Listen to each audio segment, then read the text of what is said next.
Ladies and gentlemen, I want to welcome all of you back. We're going to go ahead and begin with part two. I want to get you all up to date first as I begin this video from where we left off on our last videos that we have made here a couple of weeks ago.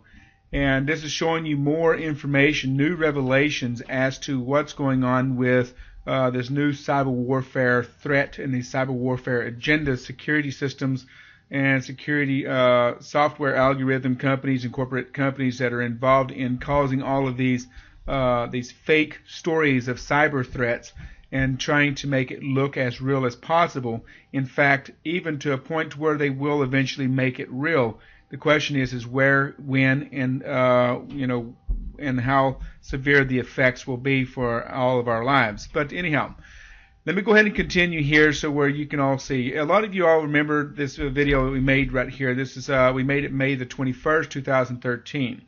This video was indicating of a warning that was coming from a company called EMC, warning of a cyber attack that was going to happen inside of the United States that was concerning 30 different banking systems, including Fortune 500 corporate companies that were going to be robbed, the largest heist ever done in American soil. This plan and perpetration was going to be carried out sometime this spring. Well, they indicated in this document you're seeing on your screen right now, they indicated that the attacks could happen on the 21st of March to the 22nd, while Barack Obama was inside of Israel, because they called this attack the Blitzkrieg. Blitzkrieg meaning in English translation it's lightning war, and lightning through the Strong's dictionary actually translates back into Hebrew meaning the word Barak, or this could be also the identity of the Antichrist. It's also described in the Bible, which we've already covered all this before in our previous videos that we've made about the Antichrist and how Barack Obama fits the bill of what all Christians are expecting to be the Antichrist who takes over the Western society. And now, what I'm going to show you here is showing you that we must have struck a nerve, okay, on these people. We must have found out the truth, because our YouTube channel has come under some severe attacks here for the last couple of weeks, where they've forced removal of our videos. They've made false claims that we're using copywritten materials as a way to justify removing our videos, putting us on a strike 3 attempt to ban us for life on YouTube, which is which we have not done. We have not used any kind of copywritten materials. Everything is all for fair use and for news purposes, to give everybody warnings of the events that are happening worldwide. But to show you the severity of this, that we must have struck a nerve to these people, they now come on my website and they even uploaded one of my videos in one of their task force agencies out of Ireland. And this is Israel's task force that's also in Ireland. You can all go do the research on this company here. They're called the International Cyber Threat Task Force.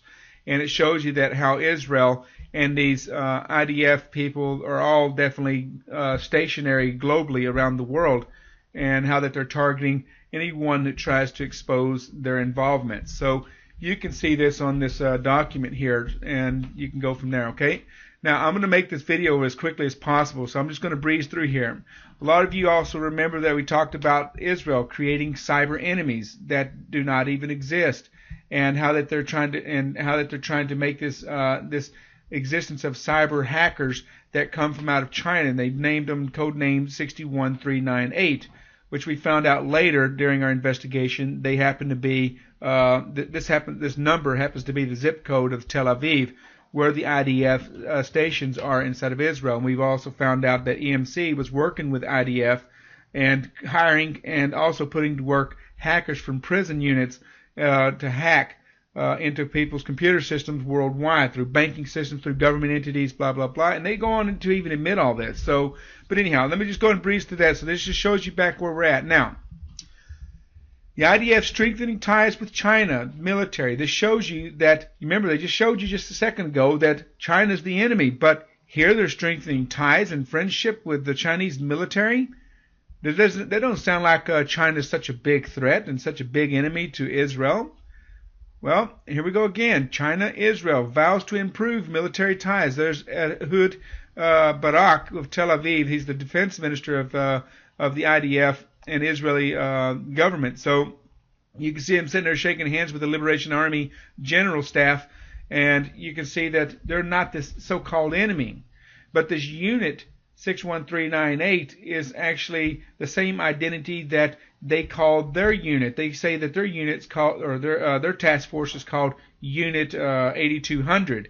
And this so-called chosen words, unit, and this so-called security, and these numbers being the identity of these secret cyber leagues, or legions, shall I say. But anyhow, you go on to here, do you see the corporation strengthens Chinese fleet vessels anchors in Israel. There you go. More showing proof that they're friends and they're not the so-called enemies. But as we're going through all this, we're going to find out there's a lot of backstabbing. There's a lot of, oh, Israel's harvesting organs. Oh, there's this. Oh, they're hackers and all this crap. But they seem to be all on the same game. And we're going to all discover this here in just a few minutes. So, and we'll see where we're going at with all this. Okay. Yeah, what you're seeing here is a document. It says here, Information Technology Security Awareness Fair Missions Possible. Now, this is a document that comes from the company EMC RSA. RSA is one of their merged companies that merged with EMC, and they're now owned by EMC. And as you're seeing here, I'm going to highlight this right here. You see here where it's speaking about a meeting that they're going to have. It's some type of summit meeting that they had conducted, and they call this Advanced Threats, the New World Order, and this is what they titled the meeting. Act as though you already have been hacked. In other words, they're making people act as they've been hacked, making the entire globe act as they've been hacked, and so that these big corporate companies can be pushed into the high market and margins of making high profit in all their software algorithm softwares and analytic softwares, profits gained. So this is what this is all about. So anyhow, you can see here's the meeting right here, the New World Order. Act though as you already have been hacked, and you can see this is the agent working for the NSA who's hosting this meeting. So you can go there, you can listen in on this conversation. All these links will be definitely posted below this video. And I'm trying to go through this video real quick because I'm only making it 15 minutes because we've been restricted from making over 15-minute videos because of the copyright infringement that they claimed we had. Anyhow, this right here is showing you that they're hosting a Beijing meeting April the 7th of 2013. Now, Anonymous has also put out a warning that there's supposed to be an attack on April the 7th inside of Israel, exactly when this meeting is supposed to be happening inside of China. And I find this is quite interesting that they're talking about this. Well, anyhow, you can see this is up here on this top. You can see the PDF documentation on this, where I'll open it up real quick so you can see where they title this One World and One Internet. In other words, globalizing everything under one control, one ultimate control. And you can see for yourself that this is not a joke. Here you see One World, One Internet. This is what they titled this meeting. And this is the guy that's started this meeting, who's conducting the meeting there inside of China, in Beijing, China. And as you can see, he's definitely not Asian. He definitely is and looks to be an Israeli. But anyhow, you can go on. You can look into this document a little bit further. EMC, all these corporate companies, Circo, everybody are going to be there. RSA are supposed to attend this meeting, and these are all the companies on cybersecurity. So keep that in mind while you're looking at that document. Now, here shows you again, Israel and China, 20 years of diplomatic relations.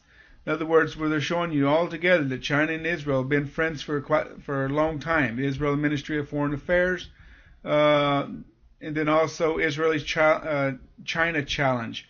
The world's second largest economic powers knows very little about Israel, although those who wish us ill have been telling it plenty.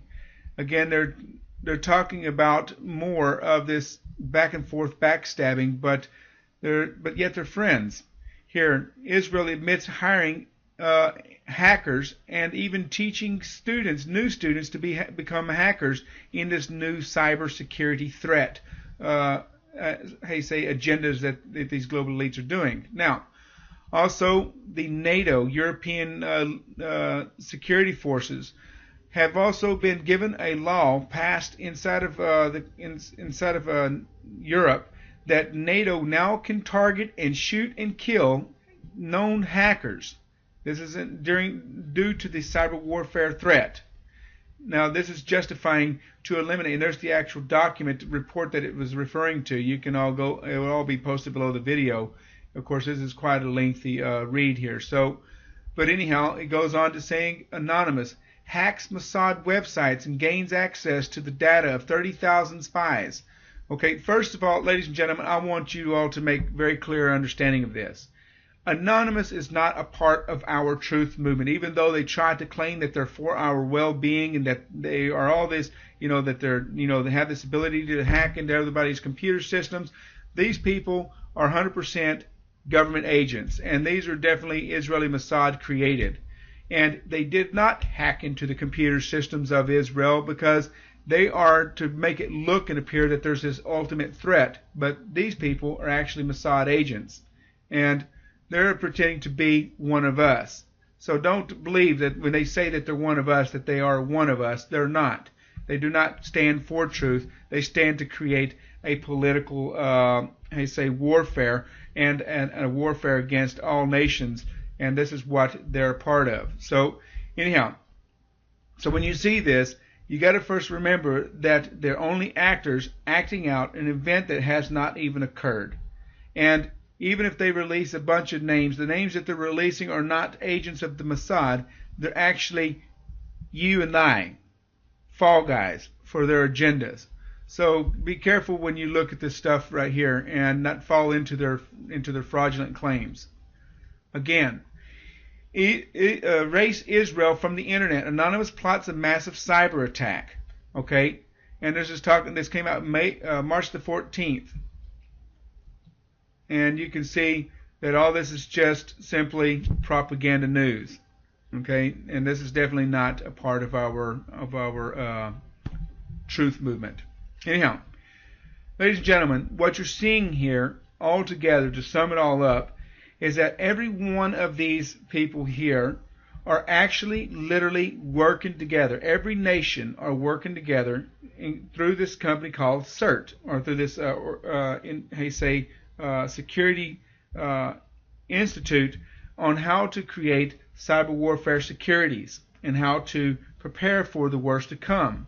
Each one of these events have been happening for a long time. They've been committed to creating fake stories, cyber attacks, but yet we found out that they were doing drills before the events.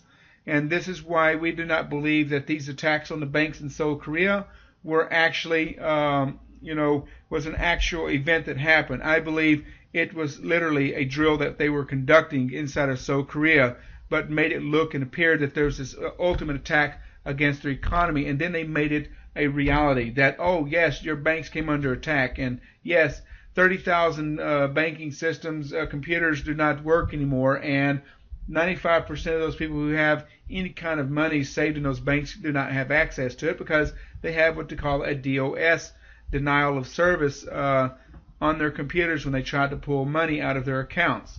So to me, I believe that this was faked. This was staged. And you're going to see on the next video that I make, and we're going to cover those grounds to show you how that this is all faked. Okay, so anyhow, bottom line of the story is that all these countries are all together on this cyber warfare tactics. They are the enemy, and they are working and perpetrating to annihilate the economy on a global scale under a one world order, under a one world rule. And you will see on the next video on how that they're all connected together and that they're all for the same game, pretending to be enemies against each other. You will see, so stay tuned to part 3 of this video. Okay? So I'll talk to you when we get this started. Okay, thank you.